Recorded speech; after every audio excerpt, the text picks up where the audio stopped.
So sometimes I've seen many people express their anger because they are afraid. Where there is fear, there is expression of anger. Two dogs, when a small dog meets the big dog, a small dog go on barking at the big dog, and the big dog will try to move away because the small dog is frightened. Suppose if the big dog make a big barking, the small dog will run for life because the small dog is frightened, and that's why he is going on barking. Sometimes this is the same thing. Sometimes husband or wife going on barking at home. Have you seen in your family? Always one person or maybe two people, husband or wife or mother or father, going on shouting, going on speaking ill of others, going on criticizing, hurting others.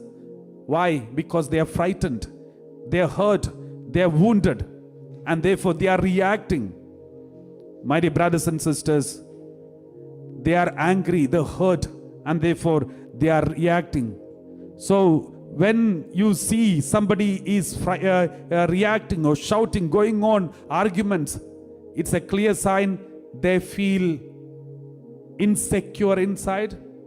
They think by getting angry, I stay safe. Many people, they want to keep themselves safe. In order to be safe, get angry, shout and scream. Then nobody will come closer. No one will dare to come closer. So anger is a clear, some people's technique to stay safe. They just want to stay safe. They don't think, they are not worried whether this anger is risking others' life, hurting others' emotions. They just want to stay safe. So are you using the anger as a technique to stay safe so that you are not questioned, you are not asked of your mistake, your mistakes are not found, and you are untouched and you are intact? It's a clear sign of self-centeredness and selfishness. Therefore, all those who are angry in order to stay safe, they are doing a harm to the community and the family. It is not you are supposed to keep yourself safe, but it is your duty to make others safe.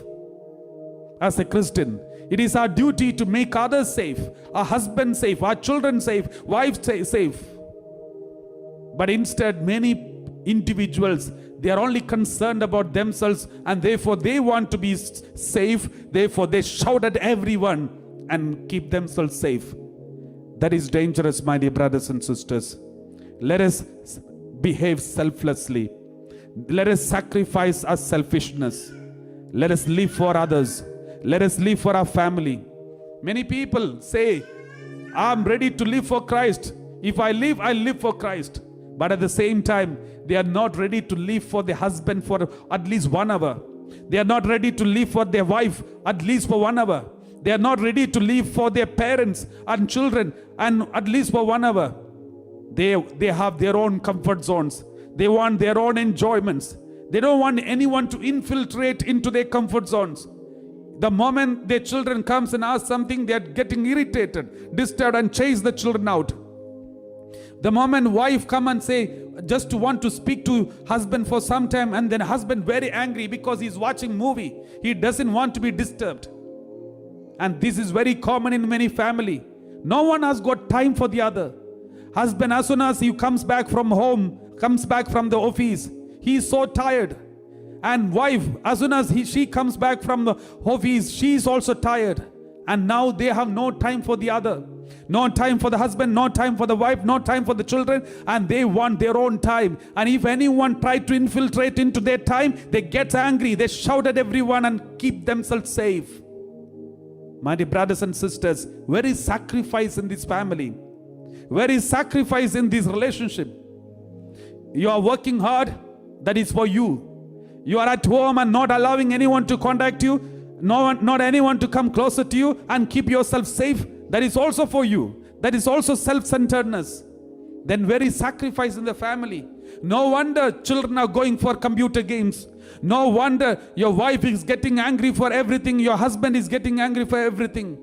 My dear brothers and sisters, we need to come out of these comfort zones. If you really want to make your family a paradise, We need to make our comfort zones to be broken. We need to come out of and live for the other person.